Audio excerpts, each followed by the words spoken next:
province of East Turkestan, which is the province that they have called Xinjiang. This is their name.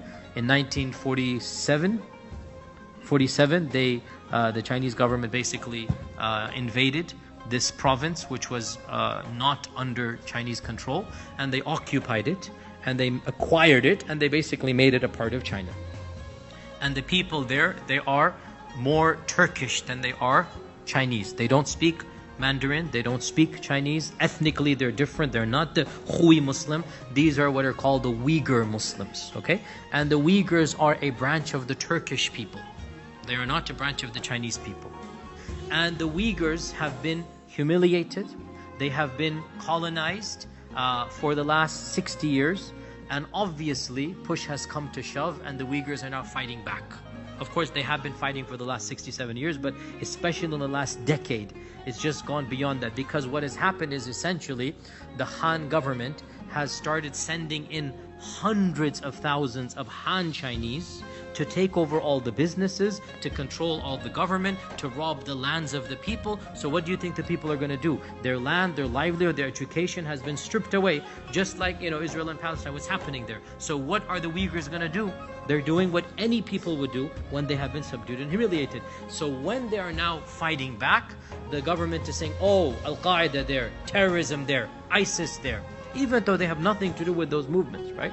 They have nothing to do. They're fighting for their independence, the Uyghur independence. The UN and Amnesty and others have said that this is one of the worst cases of human rights violations since World War II is taking place right now in that province of Xinjiang or East Turkestan, where essentially the government now has taken the Uyghur people as an enemy.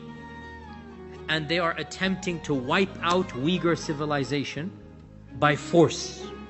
And they're doing this by forcing them to give up their language, their culture, and of course their religion. And the tactics are truly terrifying. They will make your hair grow white. Mass incarceration, the likes of which has not been seen since Nazi Germany. This is what the UN has said. Not thousands, not tens of thousands. It is said hundreds of thousands of people have been rounded up at will and taken into concentration camps right now as we speak, where they are forced to be indoctrinated into the Han culture, Mandarin language, forced to eat pork, forced to not pray, basically cannot live their lives as Muslims. Those that are not taken to the concentration camps, within the Uyghur population, the Han Chinese are now living amongst them. They say we are guests. They'll walk into your house, they say we are a guest. What does that mean? You're a government agent and you have the right to occupy the house and live in it at the expense of the host Uyghur. And they're going to monitor that you're not praying, you're not reading Quran, you're not doing anything Islamic. This is like the Inquisition, if you know what happened.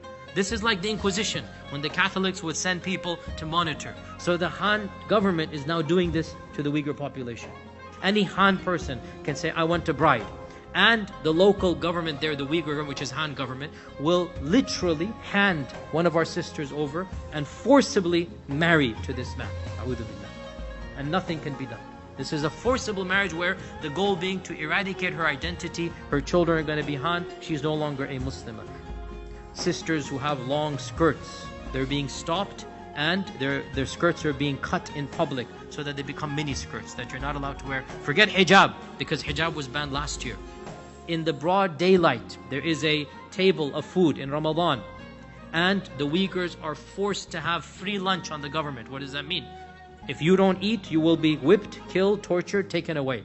Everybody is forced to eat. And one of the Uyghur brothers came to me and said his own brother had been arrested and he wants to know the fatwa, can he eat in the daylight of Ramadan to save his life?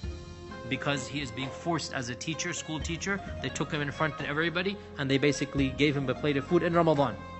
And the government is silent, as you know, and the local and the world is silent. This is the reality, unfortunately. So the least we can do is to thank Allah subhanahu wa ta'ala for our own blessings, and to make sure that we do whatever we can to help them out in our du'as, in our prayers, in our public awareness. I don't think we can even give money to them at this stage because the government has blocked off everything. So it's really that province where Islam is being clamped down upon. No Jumu'ah, no Ramadan, no hijab, no Quran. That province, the Xinjiang province.